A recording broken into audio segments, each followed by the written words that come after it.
Welcome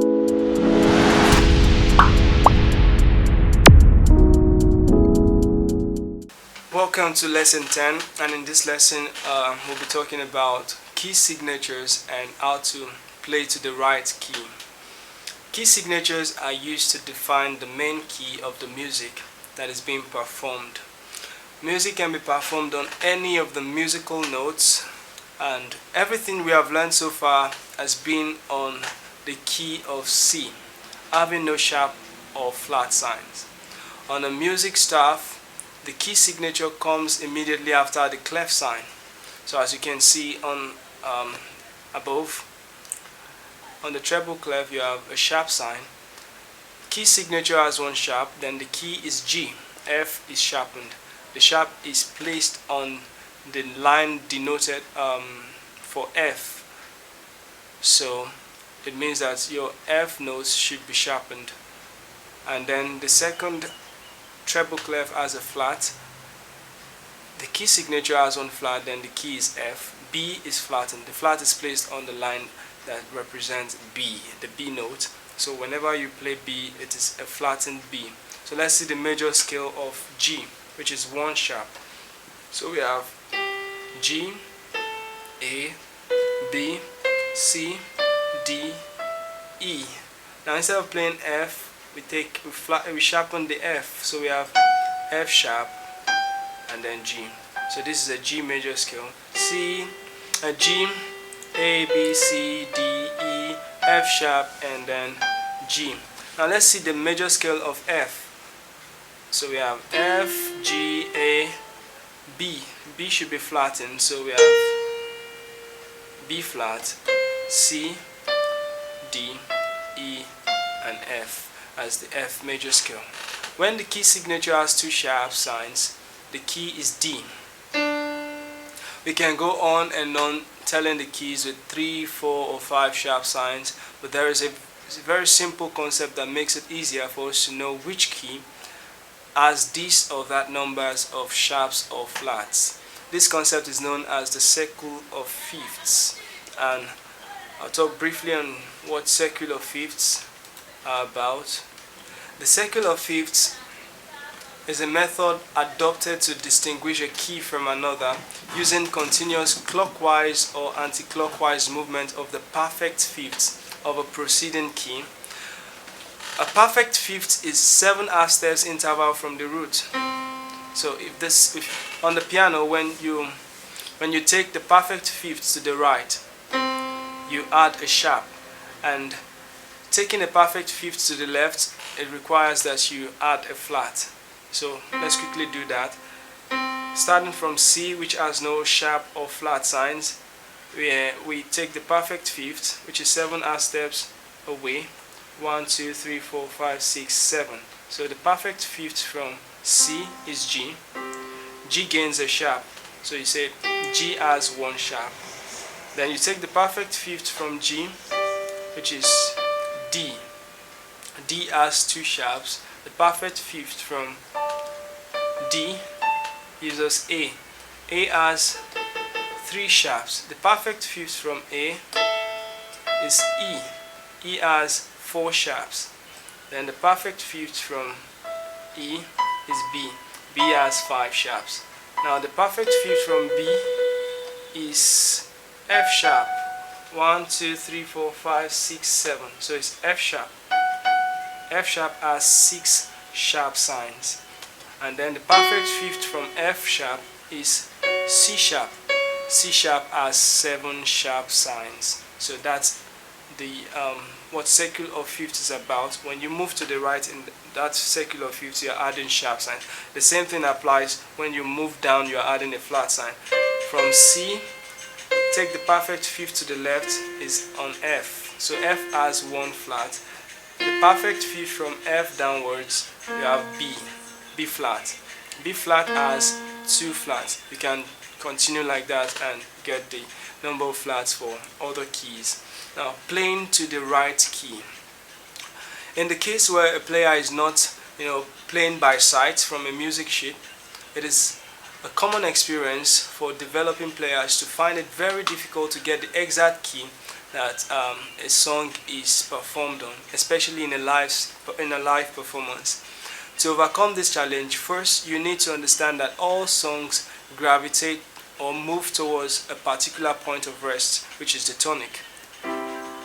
For example, if we are playing on C, then C becomes the tonic, and it is your responsibility as a player to recognize the tonic of the song that you are playing to.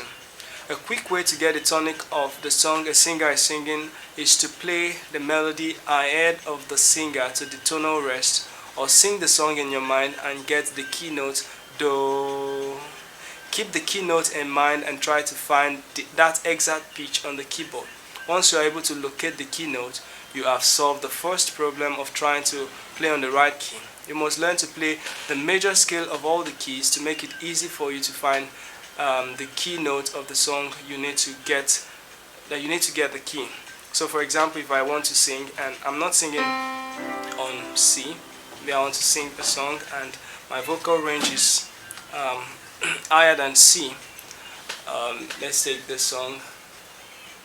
Father, you gave up the Son you begat. So as a player, I need to know the resting point of that song, of that voice. Begat, do. So I have to find this pitch on the keyboard. Do.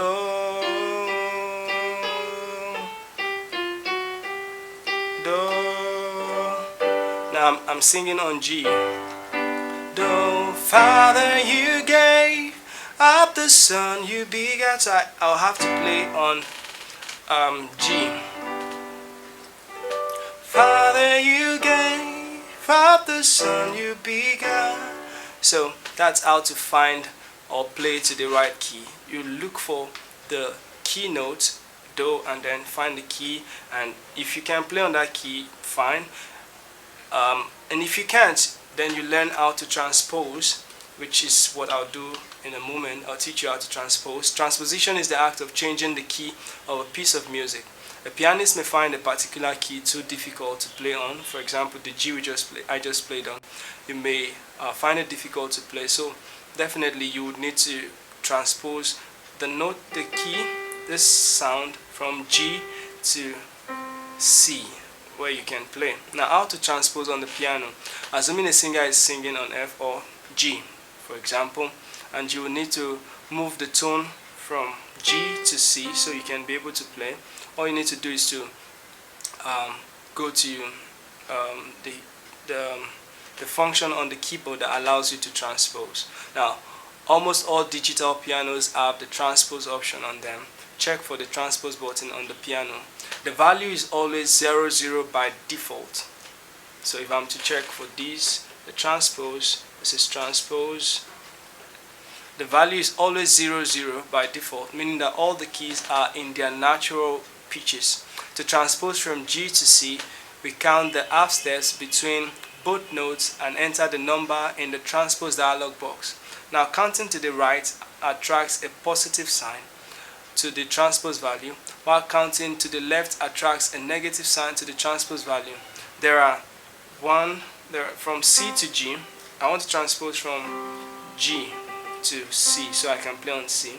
From C to G, 1, 2, 3, 4, 5, 6, 7.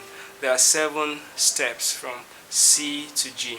Therefore, that attracts a positive sign. So I put in 07 as the transpose, as the value in the transpose dialog box, or I can count from the C to the lower octave G, which is 1, 2, 3, 4, 5. 5 half steps from C to G backward. That attracts a negative sign. So I can either have plus 07 or minus 05 as the transpose value for transferring the tone of G to C. So that's basically how to transpose. Both of them as the same impact or effect. Now I'm playing on C, but with the tone of G, meaning I've moved the tone 7 steps backward to C. So whatever I play now on C will be perceived as though I'm playing on G. That's how to transpose. As helpful as transposition is, it has a tendency to make a player to become lazy about learning to play on all keys. When you start feeling very comfortable on a key, you would always want to transpose to that key. For that reason, you should try and avoid having to transpose all the time to C. You need to learn everything that you have learned so far on other keys too.